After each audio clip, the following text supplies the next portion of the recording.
Donald Trump hat bei seiner Rede vor dem US-Kongress erklärt, Selenskyj sei zu Verhandlungen mit Russland bereit. Der US-Präsident habe einen entsprechenden Brief vom ukrainischen Präsidenten erhalten. Das angegriffene Land wolle so bald wie möglich an den Verhandlungstisch kommen, sagte Trump.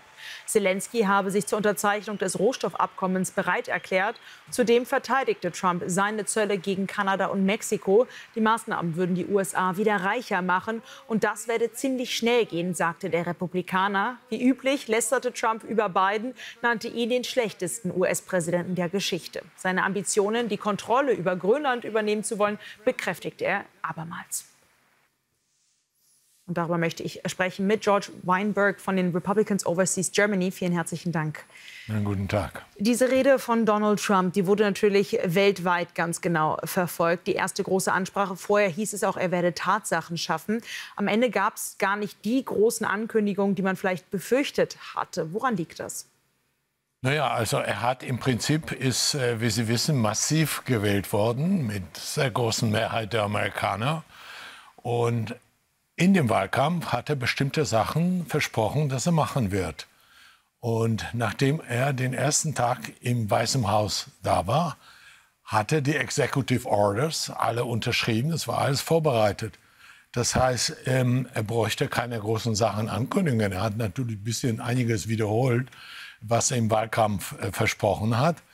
Aber die Tatsache war es eben, dass schon vorher er umgesetzt hat, die wesentlichen Punkte, die er in dem Wahlkampf angesprochen hat. Das heißt Einschränkung zum Beispiel der Immigration, die Ausweisung der kriminellen, illegalen Immigranten in den USA, die Maßnahmen für Energiepreisniedrigung. Also das alles, was er im Wahlkampf versprochen hat, geht er genau in diese Richtung. Das wäre schön, wenn die deutschen Politiker genauso das, was sie vor Wahlen versprochen haben, nach den Wahlen auch umsetzen würden. Er hatte im Wahlkampf gesagt, dass er innerhalb von 24 Stunden den Krieg beenden würde. Das ist nicht der Fall. Es gab eine massive Eskalation Freitag im Weißen Haus und seitdem auch hier in Europa natürlich vieles, was passiert ist. Gestern hat man das Thema sehr am Ende der Rede erst gehört. Europa wurde sowieso nicht groß thematisiert. Insgesamt, wie muss man jetzt die Beziehungen einschätzen? Legt Donald Trump überhaupt Wert darauf, mit der EU, mit Europa eine enge Verbindung zu haben?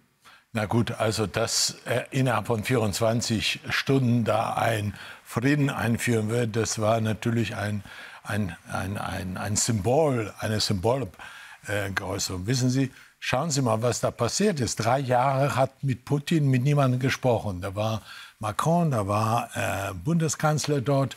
Und im Grunde außer den großen, langen Tisch hat man nichts regeln können. Jetzt ist der Trump schon seit 30 Tagen erst Präsident. Und da fangen an ernsthafte Verhandlungen. Und da ist nun mal die erste Stufe, dass man die Menschen nicht mehr umbringt, dass es eine Feuerpause geben wird. Und das hat der Trump erreicht. Und dieser Vorfall, der da war, das ist vom Selenskyj provoziert worden. Das sehen viele europäische Politiker anders, auch deutsche Politiker. Das mag so sein, aber wenn man sich die Tatsachen anschaut, da wird ein fertiger Vertrag, der vorher verhandelt worden ist, zur Unterschrift vorgelegt. Man mit großem Tram-Tam-Tam den Selenskyj einlädt. Es gibt das 30 Minuten eine sehr freundliche Konversation, große Anerkennung von dem Präsidenten. Und dann plötzlich fängt er an, der Selenskyj nachzuverhandeln nach dem Motto, ich möchte aber von Amerika eine Sicherheitsgarantie. Und damit fängt man nicht eine Verhandlung mit Putin. Dann würde das sofort in die Hose gehen, wenn ich das so sagen darf. Sondern das ist ein sehr sensibles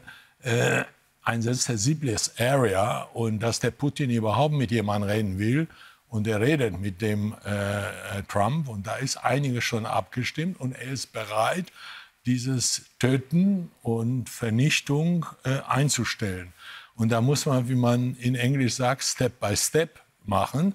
Erstmal hier eine Unterbrechung der Kampfeinsätze. Und die beste Garantie, die Amerika dem Zelensky oder Ukraine geben kann, wenn die mit eigener Brieftasche sich dort engagieren. Und amerikanische Firmen gehen rein in Ukraine, bauen ab die Mineralien. Da wird ein Fonds eingerichtet. 50%, soweit ich informiert bin, der Erträge bleiben in der Ukraine für den Wiederaufbau. Und 50 gehen natürlich für die Firmen, die dort sich investiert haben. Und da glaube ich nicht, dass der Putin, wenn das der Fall sein wird, dort weiter Expansion machen wird, sondern da wird erstmal die Ruhe einkehren. Also Step by Step, die Annäherung, die hoffentlich jetzt wieder kommt. Vielen herzlichen Dank für Ihre Einschätzungen. So ist es.